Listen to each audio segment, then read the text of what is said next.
ان اللہ يحب التوابین ويحب المتطہرین. بتحقیق خدا توبہ کرنے والوں اور پاکیزہ رہنے والوں کو دوست رکھتا ہے. بسم اللہ الرحمن الرحیم. الحمدللہ رب العالمین وصلی اللہ علی محمد وآلہ الطاہرین ولعنۃ اللہ علی اعدائہم اجمعین الی قیام یوم الدین. موضوع گفتگو مستحب غسل.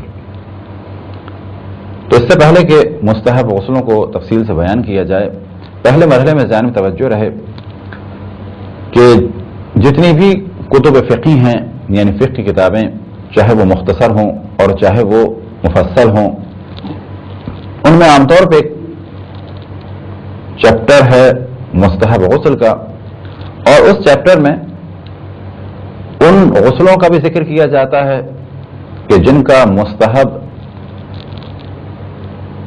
ہونا ثابت ہے روایات سے، اور ساتھ ہی ان غسلوں کا بھی ذکر کیا جاتا ہے کہ جن کا مستحب ہونا صحیح روایات سے ثابت نہیں، لیکن پھر بھی کہا جاتا ہے کہ ان غسلوں کو رجاءً یعنی ثواب کی نیت سے انجام دیا جائے تو بہتر ہے. اب ان دونوں غسلوں کو انجام دینے کے بعد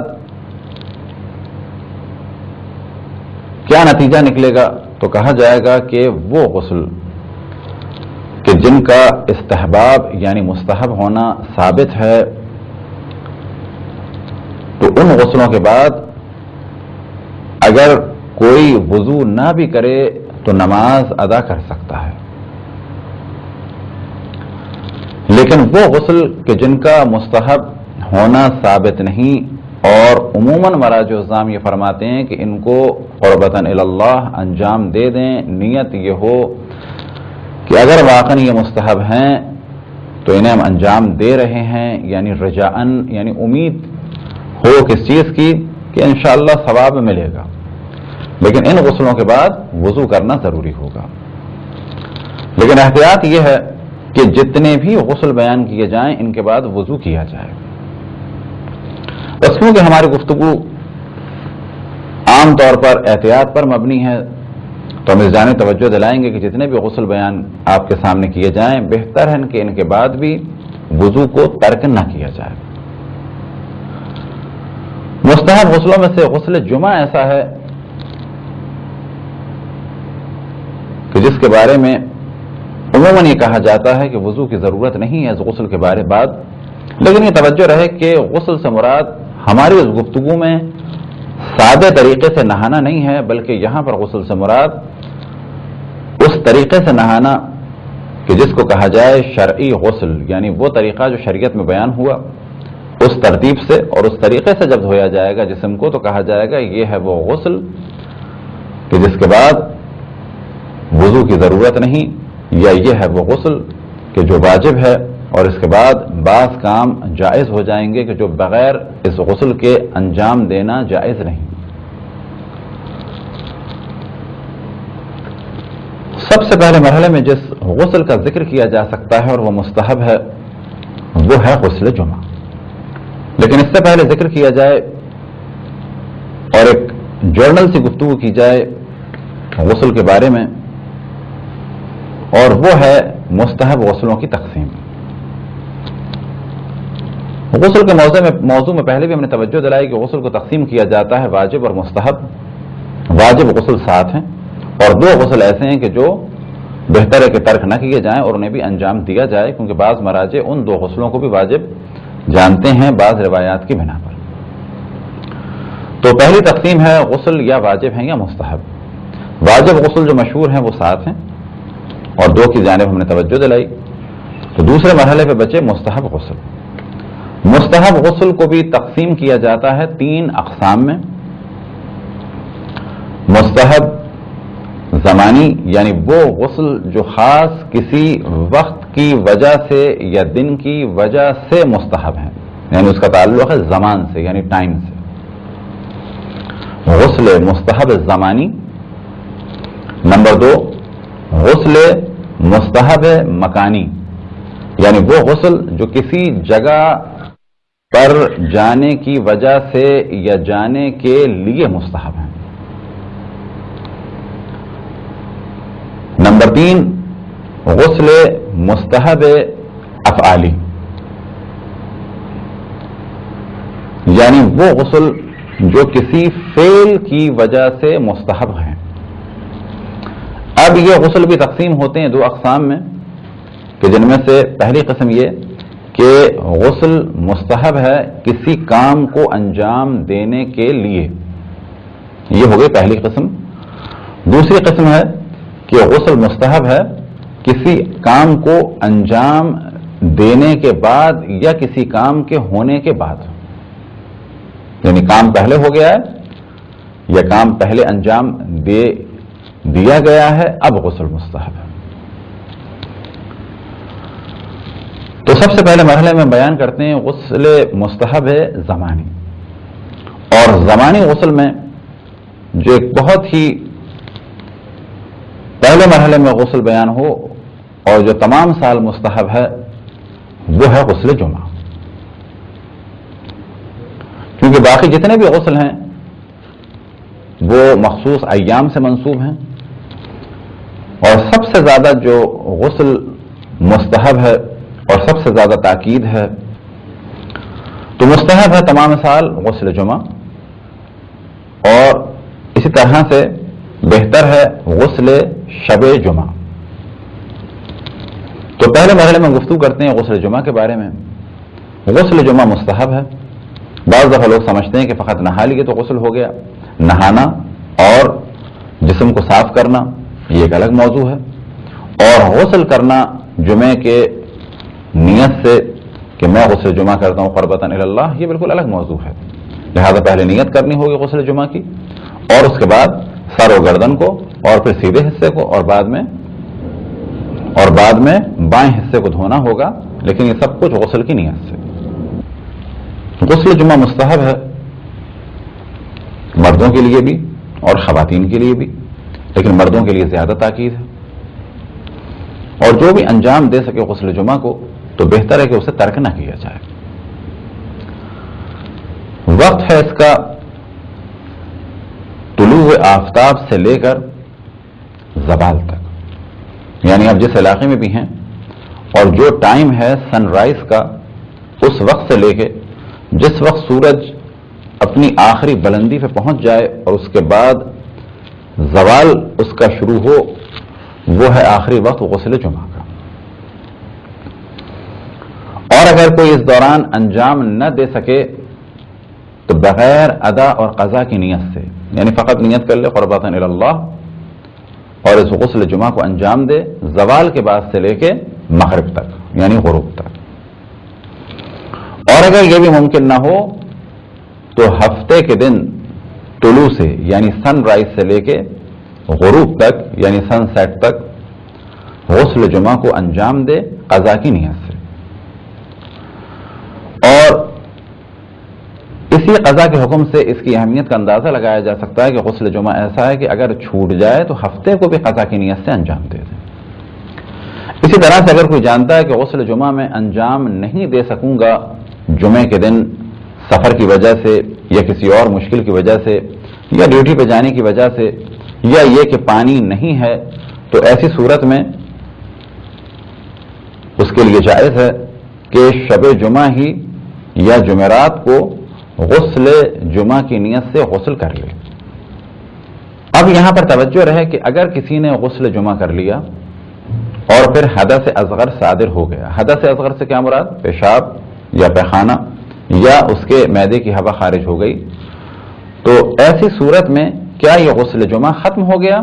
تو جواب یہ ہے کہ جمعے کے دن اگر اس نے غسل کر لیا غسل جمعہ کی نیت سے تو چاہے یہ بعد میں سو جائے یا یہ حدث اصغر صادر کر دے، مثال کے طور پر پیشاب پیخانہ کر لے، تو وہ جو ثواب اسے ملنا تھا غسل جمعہ کا وہ اسے مل گیا، لیکن اب نماز کے لیے اسے دوبارہ وضو کرنا ہوگا، یعنی نماز اب نہیں پڑھ سکتا۔ فرض کریں کسی نے غسل جمعہ کر لیا اور بعد میں اس نے رفع حاجت کی، یعنی حدث اصغر صادر ہو گیا، پیشاب کیا یا پیخانہ کیا یا سو گیا یا معدے کی ہوا اس کی خارج ہوئی، تو کیا اب یہ نماز پڑھ سکتا ہے؟ جواب یہ ہے کہ غسل جمعہ اس کا باقی ہے، لیکن اب نماز پڑھنے والی صلاحیت ختم ہو چکی ہے، کیونکہ اس نے پیشاب کر دیا یا دوسرا کوئی حدث اصغر اس نے صادر کر دیا۔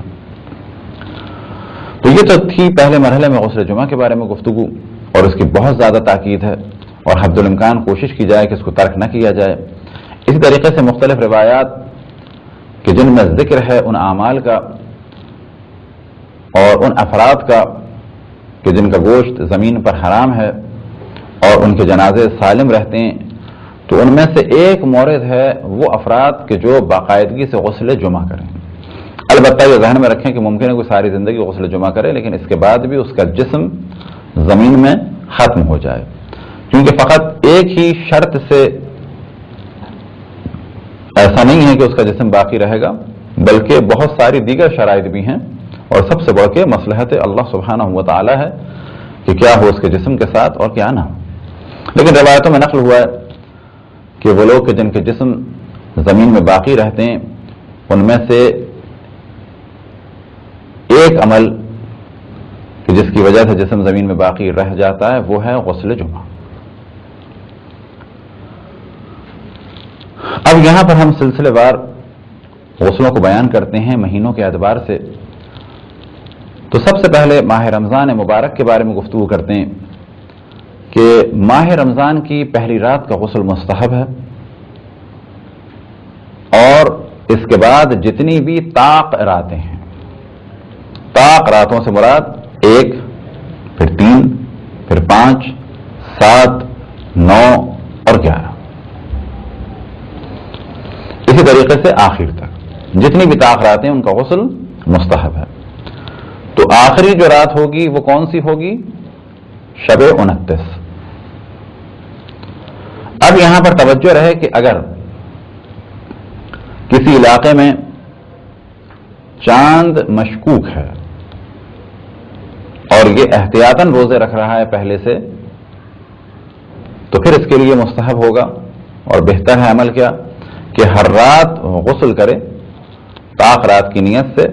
وجہ کیا ہے کہ ممکن ہے کہ آج پہلی ہو اور ممکن ہے کہ کل پہلی تھی، یا یہ کہ کل پہلی ہوگی۔ تو آج اگر پہلی ہے تو آج ہم نے غسل کر لیا شب اول کا، اور اگر پرسوں پہلی ہے تو پھر ہم کل کریں گے۔ اور اسی طرح سے احتیاط کرنی چاہیے کہ جب چاند کنفرم نہ ہو اعمال شب قدر میں کہ وہ بھی 2 راتوں میں کر لیا جائے تو کوئی مذائقہ نہیں ہے۔ البتہ اعمال شب قدر سے جو مختصر سے اعمال ہیں ان کو کر لیا جائے، ساری رات جاگنا اگر پاسبل نہیں ہے تو کم سے کم وہ جو آدھے گھنٹے کے پونے گھنٹے کے اعمال ہیں ان کو انجام دے دیں تو بہتر ہے۔ تو پہلے مرحلے میں ماہ رمضان المبارک کی طاق راتوں کے غسل، اور اسی طریقے سے بہتر ہے کہ ہر رات میں غسل کر لیا جائے۔ طاق راتوں کی خاص تاکید ہے، لیکن اگر ماہ رمضان کی ہر رات میں غسل کر لیا جائے قربتاً الی اللہ تو یہ بہتر عمل ہے۔ خصوصاً آخر کی 10 راتوں کے غسل مستحب ہیں، اور اسی طریقے سے جو ترتیب بیان کی جاتی ہے بہت زیادہ تاکید ہے پہلی اور 15ویں رات کا غسل، اور 15ویں رات سے لے کے آخر رات تک طاق راتوں کا غسل ان طاق راتوں میں زیادہ مستحب ہے۔ اور انہی طاق راتوں میں آ جاتی ہیں شبۂ قدر، کیونکہ شب قدر یا 19 ہے یا 21 ہے، اور زیادہ مشہور قول ہے 23۔ تو جتنی بھی طاق راتیں 23 کا بھی مستحب ہے، اسی طرح سے 25 کا بھی غسل مستحب ہے، 27 کا بھی مستحب ہے، 29 کا بھی مستحب ہے۔ لیکن 23 کے بارے میں جو تاکید ہے وہ یہ کہ 23 کو 2 غسل کیے جائیں، ایک مغرب سے پہلے، اور کوشش کی جائے کہ نماز مغرب اسی میں ادا ہو جائے، اور ایک فجر سے پہلے۔ یہ خاص تاکید ہے 23 کی۔ اب یہ سوال کیا جائے کہ غسل کب کیا جائے؟ تو کبھی بھی رات کو کر لیا جائے۔ فرض کر لیں کوئی ہر روز افطار باہر کرتا ہے یا آفس سے بعد میں آتا ہے افطار کر کے، تو یہ جب بھی گھر پہنچے 8 بجے 9 بجے 10 بجے 11 بجے 12 بجے 1 بجے 2 بجے فجر سے پہلے پہلے کسی وقت بھی اس ثواب کو حاصل کرنے کے لیے کہ میں ماہ رمضان کی تاخراتوں میں غسل کرتا ہوں قربۃ اللہ، کسی وقت بھی غسل کر لے. لیکن 15 سے آخر تک کی تاخراتوں کا غسل مستحب ہے کہ مغرب اور عشاء کے درمیان کرے، بہتر ہے. اور اگر مغرب سے پہلے کر لے تو وہ بھی صحیح ہے.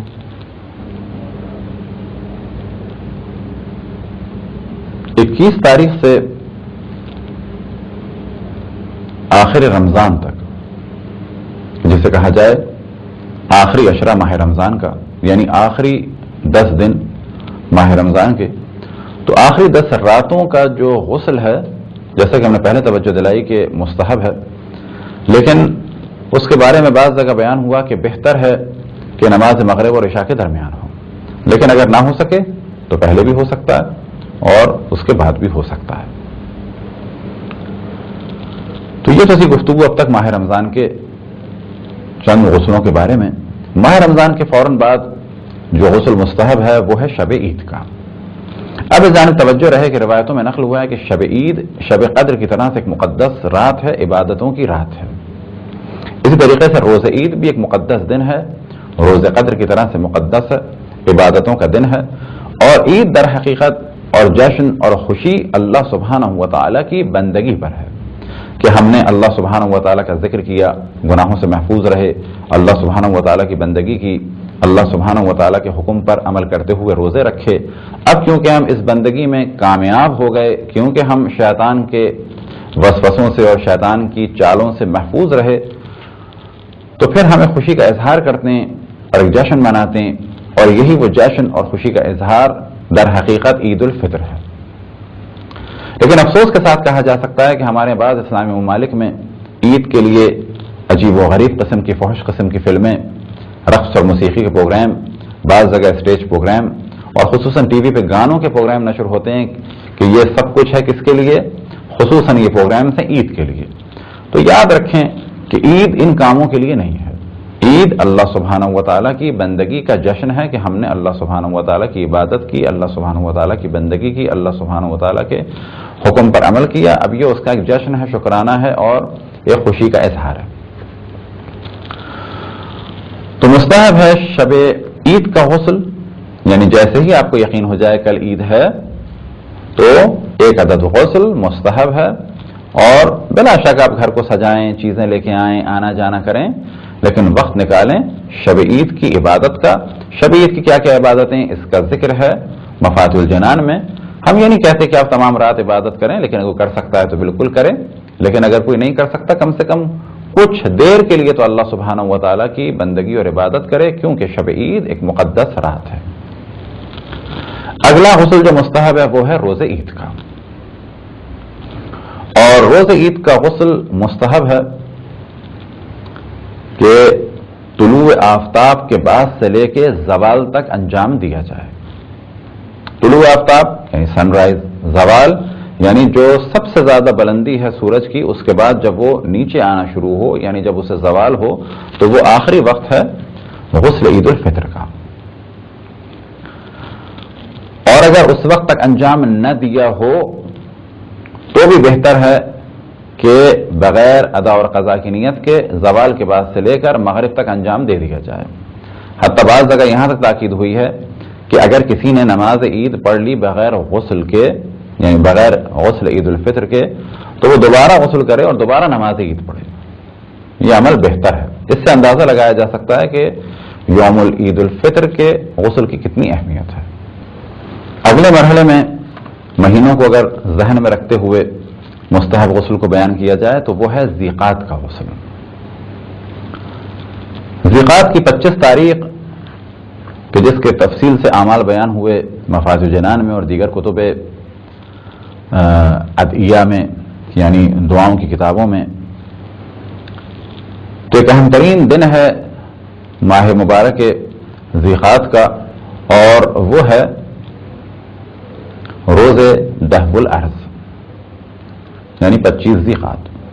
کہ روایتوں میں نقل ہوا کہ یہ وہ دن ہے کہ اس دن زمین کو اللہ سبحانہ و تعالیٰ نے بچھایا، اور جس جگہ سے بچھانا شروع کیا وہ عین جگہ ہے خانہ کعبہ کے نیچے، یہاں سے زمین کو پھیلانا شروع کیا۔ اور بعض جگہ مکے کے ناموں میں سے جو ایک نام ام القریٰ ہے، اس کی وجہ یہی بیان ہوئی کہ یہ تمام شہروں کی ماں ہے، یعنی سرزمین مکہ ماں ہے تمام شہروں کی۔ وجہ کیا ہے کہ تمام دنیا کے شہروں کی ابتدا اس جگہ سے ہوئی، اور اس دن کو کہا جاتا ہے یوم دہو الارض، یعنی جس دن زمین کو پھیلایا گیا۔ اس دن روزہ بھی مستحب ہے، دعائیں اور عبادتیں مستحب ہیں، اور اسی طریقے سے غسل مستحب ہے۔ ذی قعدہ کے مہینے کا ایک خاص عمل ہے کہ جس کی جانب توجہ دلائی جائے، اور خدا ہم سب کو اس عمل کی توفیق عطا فرمائے، وہ ہے 4 رکعت نماز توبہ اتوار کے دن کی۔ یعنی ذی قعدہ کے مہینے میں ہر اتوار غسل کیا جائے غسل توبہ کی نیت سے، اور اس کے بعد 2 رکعت کر کے 4 رکعت نماز پڑھی جائے۔ اور اس نماز کا ذکر ہے مفاتیح الجنان میں ذی قعدہ کے مہینے میں۔ انشاءاللہ آپ تمام مومنین بھی اس نماز کو پڑھیں، اپنے لیے اللہ سبحانہ و تعالیٰ سے استغفار کریں، اور ساتھ میں ہمیں بھی دعاؤں میں یاد رکھیں کہ اللہ سبحانہ و تعالیٰ ہمارے گناہوں کو معاف کرے۔ ساتھ میں ہمیں بھی یاد کریں کہ خداوند تبارک و تعالیٰ ہمارے گناہوں کو معاف کرے، اور یہ بھی دعا کریں کہ اللہ سبحانہ و تعالیٰ آپ کو بھی اور ہمیں بھی اپنی بندگی کی اور عبادت کی توفیق عطا فرمائے۔ اگلے مرحلے میں غسل بیان ہوں گے ذی الحج کے مہینے کے۔ ذی الحج کے مہینے میں بھی کئی غسل ہیں جو مستحب ہیں۔ پہلے مرحلے میں جس غسل کا ذکر ہوگا وہ ہے یوم الترویہ کا غسل، یعنی 8 ذی الحج کا غسل، اور دوسرا غسل جو مستحب ہے وہ ہے 9 ذی الحج یعنی یوم عرفہ کا غسل۔ یوم عرفہ کے بارے میں پہلے بھی توجہ دلائی روزے کے موضوع میں کہ ایک مقدس دن ہے، اور بعض روایتوں میں سے عید کا دن کہا گیا ہے۔ یہ دعاؤں کی قبولیت کا دن ہے، اور دعا اس دن اتنی زیادہ مستحب ہے کہ اگر کوئی روزہ رکھتا ہے اور وہ یہ جانتا ہے کہ اس روزے کی وجہ سے میں دعا نہیں پڑھ پاؤں گا، تو بہتر ہے کہ وہ روزہ نہ رکھے، بلکہ اللہ سبحانہ و تعالیٰ کے حضور اپنی دعاؤں کو پیش فرمائیں، اور خصوصاً دعائے عرفہ امام حسین علیہ السلام۔ تو یہ دن ایسا ہے کہ اس میں غسل بھی مستحب ہے، روزہ بھی مستحب ہے، اور ساتھ ہی دعائیں اور نمازیں بھی ہیں جو تفصیل سے بیان ہوں۔ اس دن کا غسل پورے دن کبھی بھی کیا جا سکتا ہے، اسی طریقے سے 8 ذی الحج کا غسل بھی پورے دن کسی وقت بھی کیا جا سکتا ہے، لیکن بہتر ہے کہ یوم عرفہ کا غسل ظہر سے پہلے انجام دیا جائے، اور اسی غسل کے بعد نماز ظہر اور عصر کو، اور اس کے بعد اعمال یوم عرفہ کو انجام دیا جائے۔ اگلے مرحلے میں جو غسل یعنی یوم عرفہ کے فوراً بعد جو غسل مستحب ہے وہ ہے شب عید الاضحیٰ کا غسل، یعنی 9 کے دن عرفہ ہے، جیسے ہی یہ دن گزرا اور سورج غروب ہوا تو مستحب غسل کیا جائے شب عید الاضحیٰ کی نیت سے۔ پھر اس کے بعد جب دن آئے گا تو وہ دن ہوگا عید الاضحیٰ کا۔ اس میں بھی مستحب ہے کہ طلوع کے بعد غسل کیا جائے، اور اس غسل کا وقت بھی ہے زوال سے پہلے تک، اور اگر کوئی زوال تک یہ غسل نہ کر سکے تو پھر زوال کے بعد سے لے کر مغرب سے پہلے اس غسل کو انجام دے، اور قربت کی نیت سے اس غسل کو انجام دے، لیکن جو اصل اس کا وقت ہے وہ طلوع سے لے کے زوال تک ہے۔ عید الاضحیٰ کے بعد جو غسل مستحب ہے وہ ہے عید الغدیر کا غسل، اور یہ وہ دن ہے کہ جس دن روزہ بھی مستحب ہے اور غسل بھی مستحب ہے، اور دعائیں اور اعمال بھی ہیں اس دن کے، اور یہی وہ دن ہے کہ جس دن دین مکمل ہوا مولا امیر المؤمنین علی بن ابی طالب علیہ السلام کی امامت کے اعلان کے ذریعے سے۔ اللہ سبحانہ و تعالیٰ نے اپنے حبیب رسول اللہ صلی اللہ علیہ وآلہ وسلم کو مخاطب کر کے ارشاد فرمایا، یا ایھا الرسول بلغ ما انزل الیک من ربک فإن لم تفعل فما بلغت رسالته واللہ یعصمک من الناس۔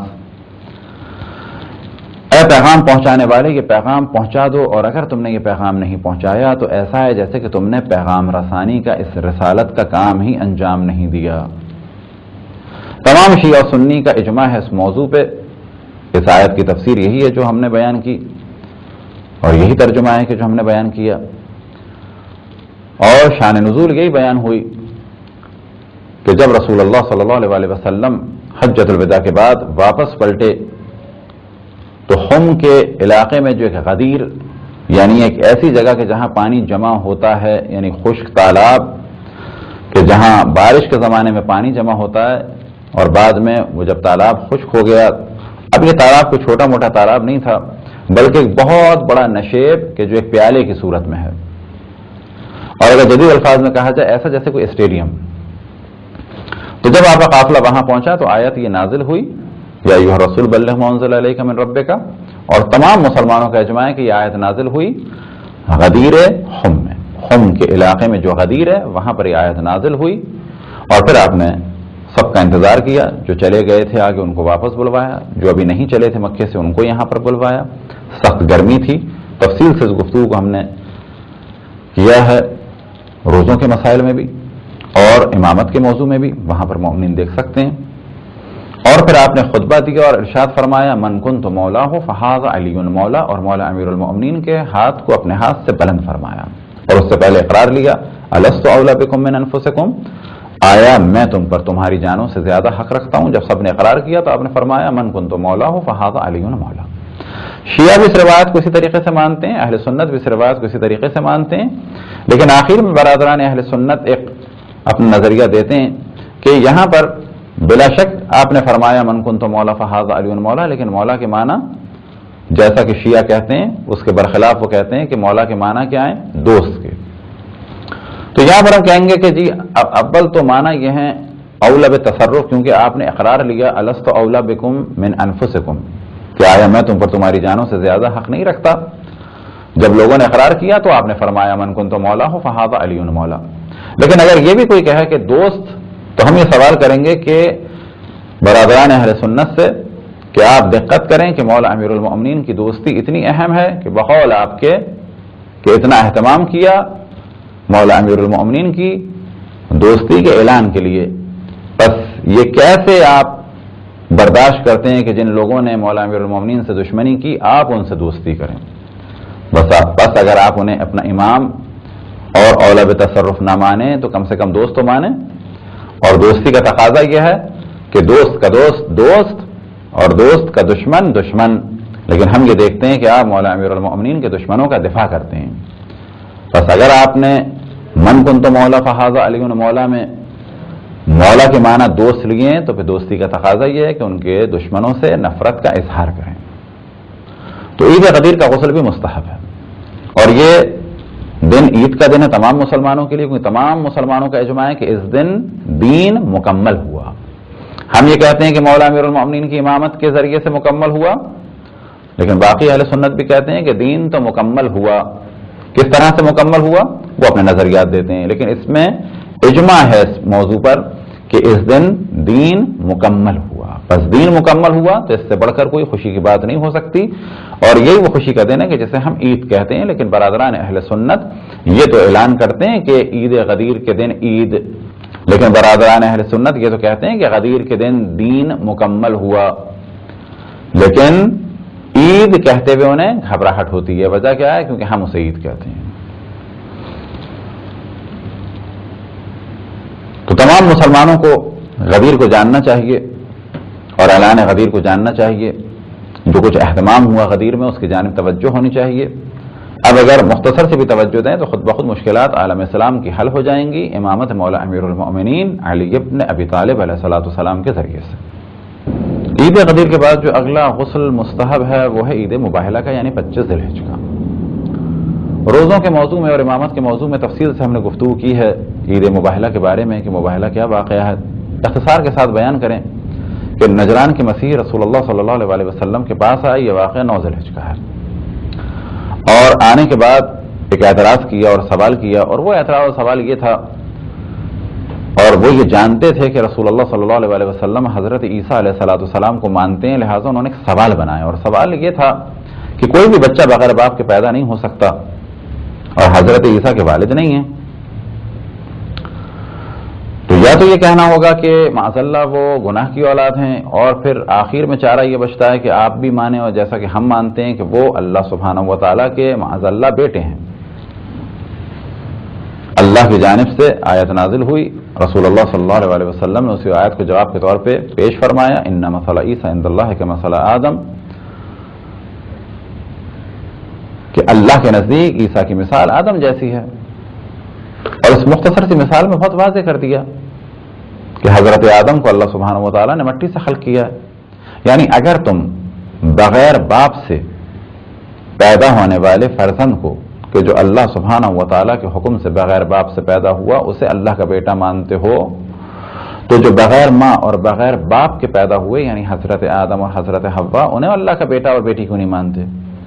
آج بھی یہ جواب عیسائیوں کے لیے بہترین جواب ہے، کسی بھی عیسائی سے پوچھیں کہ حضرت آدم اور حضرت حوا کے والدین کون تھے، جواب دیں گے اللہ نے انہیں خلق کیا، تو کہا جائے کہ آپ حضرت عیسیٰ کو جو بغیر والد کے پیدا ہوئے انہیں اللہ کا بیٹا کہتے ہیں، جو بغیر ماں باپ کے پیدا ہوئے یعنی حضرت آدم اور حضرت حوا انہیں اللہ کا بیٹا اور بیٹی کیوں نہیں کہتے؟ تو ان کے پاس کوئی جواب نہیں ہے۔ جب عیسائیوں نے جواب قبول نہیں کیا تو پھر اللہ سبحانہ و تعالیٰ کی جانب سے حکم آیا مباہلے کا، اور جو مباہلے میں دعوت دی گئی اور کن افراد کو بلایا گیا اسے بیان کیا گیا، فَقُلْ تَعَالَوْا نَدْعُوا أَبْنَاءَنَا وَأَبْنَاءَكُمْ، کیا میرے حبیب کہہ دو کہ ہم اپنے بیٹوں کو لائیں، تم اپنے بیٹوں کو لاؤ۔ اور تمام مفسرین شیعہ و سنی نے اس جانب توجہ دلائی کہ امام حسن امام حسین گئے رسول اللہ صلی اللہ علیہ وسلم کے بیٹوں کے عنوان سے، البتہ یاد رکھیں قرآن میں بہت واضح اور ہمارا یہ عقیدہ ہے کہ اللہ سبحانہ و تعالی کہ حبیب یعنی رسول اللہ صلی اللہ علیہ وآلہ وسلم کا اپنا کوئی جسمانی بیٹا دنیا میں باقی نہیں رہا، لیکن اللہ نے امام حسن امام حسین کو فرزند رسول اللہ صلی اللہ علیہ وآلہ وسلم آئے مباہلہ میں قرار دیا۔ پھر اس کے بعد فرمایا وَنِسَاءَنَا وَنِسَاءَكُمْ، ہم اپنی خواتین کو لائیں تم اپنی خواتین کو لاؤ، وَأَنفُسَنَا وَأَنفُسَكُمْ، ہم اپنی جانوں کو لائیں تم اپنی جانوں کو لاؤ۔ تمام مفسرین شیعہ اور سنی کا اجماع ہے کہ نساء کے عنوان سے رسول اللہ صلی اللہ علیہ وآلہ وسلم جناب فاطمہ سلام اللہ علیہا کو لے گئے، جبکہ 9 ازواج تھیں اور بہت بڑی تعداد مسلمانوں کی تھی، لیکن نساء جبکہ عام طور پہ قرآن مجید میں بیویوں کے لیے استعمال ہوا، لیکن اس کے باوجود آپ اپنی بیویوں میں سے کسی کو نہیں لے گئے، بلکہ جناب سیدہ سلام اللہ علیہا کو لے گئے۔ اور نفس کے عنوان سے یعنی اپنی جان کے عنوان سے، اپنی روح کے عنوان سے مولا امیر المؤمنین کو لے گئے، اور یہیں سے یہ فضیلت مولا امیر المؤمنین کی واضح ہو جاتی ہے کہ 9 ہجری کا واقعہ، 1,00,000 سے زیادہ صحابی، لیکن جان رسول اللہ فقط اور فقط اور فقط مولا امیر المؤمنین علی ابن ابی طالب تھے۔ اور ہم یعنی مذہب حق اہل بیت شیعہ اثنا عشری دین کو نفس رسول اللہ کے ذریعے سے اور دین کو جناب فاطمہ سلام اللہ علیہا اور امام حسن امام حسین اور باقی آل رسول سے لیتے ہیں کہ جن کی طہارت کا بھی اعلان ہوا، جن کی عظمت بھی بیان ہوئی۔ اور پھر ہم توجہ دلائیں کہ اگر ہم دین لیں نفس رسول اللہ سے تو ہم کافر ہو جائیں، اور جو دین لیں ایسے ایسے افراد سے کہ جن کی خود مذمت ہے ان کے یہاں، تو وہ مسلمان ہو جائیں۔ ہم یہ کہتے ہیں کہ جتنے بھی افراد ہیں، جتنے بھی مذاہب ہیں، جو بھی کہے لا الہ الا اللہ محمد رسول اللہ اور ختم نبوت کا قائل ہو اور ضروریات دین کا انکار نہ کرے، وہ مسلمان ہے۔ تو بڑے تعجب کی بات ہے کہ اگر ہم دین لیں مولا امیر المومنین سے تو ہم کافر ہو جائیں، اور لوگ دین لیں ابو ہریرہ سے تو وہ مسلمان ہو جائیں۔ ہم یہ کہتے ہیں جنہوں نے بھی ابو ہریرہ سے دین لیا وہ مسلمان ہیں، لیکن یہ کتنا ظلم ہے کہ جو نفس رسول اللہ سے دین لیں ان سے دشمنی کی جائے۔ ہم دعوت دیتے ہیں تمام مسلمانوں کو کہ وہ اہل بیت علیہم الصلوۃ والسلام سے دین لیں۔ تو عید مباہلہ کا غسل مستحب ہے۔ تو یہ غسل تھے ذی الحج کے مہینے کے، البتہ غسل زمانی۔ کچھ غسل مکانی اور اسی طریقے سے کچھ غسل افعالی کہ گو کہ وہ ذی الحجہ کے مہینے میں ہوں گے، ان کا ذکر بعد میں ہوگا، لیکن وہ کب ہوں گے؟ جب حج کا کوئی رکن انجام دیا جائے گا، تو کیونکہ اس کا تعلق کام سے ہے وہ دوبارہ بیان ہوں گے، لیکن وہ غسل ہوں گے ذی الحجہ کے ہی مہینے میں۔ لیکن فرق کیا ہے؟ ان غسلوں کا تعلق ہے وقت سے اور ان غسلوں کا تعلق ہے کسی عمل سے۔ ذی الحجہ کے بعد محرم کا مہینہ، محرم کے مہینے میں زمان کے اعتبار سے خاص غسل نہیں ہے، البتہ محرم کے مہینے میں لگاتار بھی غسل کیا جا سکتا ہے۔ وہ کس کام کے لیے؟ وہ زیارت امام حسین علیہ السلام کے لیے۔ اسی طریقے سے سفر میں بھی امام حسین علیہ السلام اور اصحاب اور انصار امام حسین علیہ السلام کی زیارت کے عنوان سے غسل کیا جا سکتا ہے، لیکن وہ غسل زمانی نہیں بلکہ وہ غسل افعالی ہوگا، یعنی کسی فعل کی وجہ سے۔ ربیع الاول میں غسل مستحب ہے، 9 ربیع الاول کا اور 17 ربیع الاول کا۔ رجب کے مہینے میں کچھ غسل مستحب ہیں، 1 رجب، 13 رجب اور 15 رجب اور 27 رجب۔ 27 رجب کے بارے میں خصوصاً توجہ رہے کہ 27 رجب عید بعثت ہے، یعنی 27 رجب وہ دن ہے کہ جس دن رسول اللہ صلی اللہ علیہ وآلہ وسلم نے اعلان نبوت فرمایا۔ گو کے بعض اقوال کے مطابق 26 یا 27 کو معراج بھی ہے، لیکن دراصل 27 کی اہمیت بعثت رسول اللہ صلی اللہ علیہ وآلہ وسلم کے ذریعے سے ہے۔ ماہ شعبان میں 15 شعبان کا غسل مستحب ہے۔ اب تک یہ غسل بیان ہوئے سال کے مہینوں کے اعتبار سے۔ اب دوبارہ اس جانب توجہ دلائیں کہ بالکل ایک جرنل سی گفتگو ہو کہ تمام سال میں ہر بڑے اور مقدس دن کا بھی غسل اگر انجام دیا جائے تو بہتر ہے، لیکن ساتھ میں توجہ دلائیں کہ جتنے ہم نے غسل بیان کیے ہیں یہ سب کے سب وہ نہیں ہے کہ جن کا مستحب ہونا ثابت ہے، بلکہ ان میں سے کچھ مستحب ہیں اور استحباب کی نیت سے، اور کچھ جو ہیں رجعان انجام دیے جائیں۔ استحباب والے غسل کا کیا نتیجہ ہے، رجعان انجام دینے والے غسلوں کا کیا نتیجہ ہے، یہ ہم نے تفصیل سے بیان کیا کہ استحباب والے غسل کے بعد وضو ضروری نہیں ہے لیکن انجام دینا بہتر ہے، اور رجاء کی نیت سے جو غسل انجام دیے جائیں ان کے بعد وضو ضروری ہے، لیکن احتیاط یہ ہے کہ ان تمام غسلوں کے بعد وضو کو انجام دیا جائے، ان تمام غسلوں کے بعد وضو کریں، اور اگر وضو کے بعد وضو باطل ہو جائے تو دوبارہ عمل کی انجام دینے کے لیے، دوبارہ کسی ایسے کام کو انجام دینے کے لیے جس میں وضو شرط ہے، دوبارہ وضو کریں۔ تو اب جتنی بھی ایام شہادت اور ولادت و معصومین کی، ان میں بھی قربۃ اللہ غسلوں کا انجام دیا جائے تو بہتر ہے۔ یہ اب تک آپ کی خدمت میں بیان ہوئے مستحب غسل زمانی۔ خداوند تبارک و تعالیٰ سے دعا ہے کہ بحق محمد وآل محمد ہمیں اپنے رسول اپنی حجتوں خصوصاً امام زمان علیہ السلام کی معرفت اور اطاعت کی توفیق عطا فرمائے۔ وصلی اللہ علی محمد وآلہ الطاہرین۔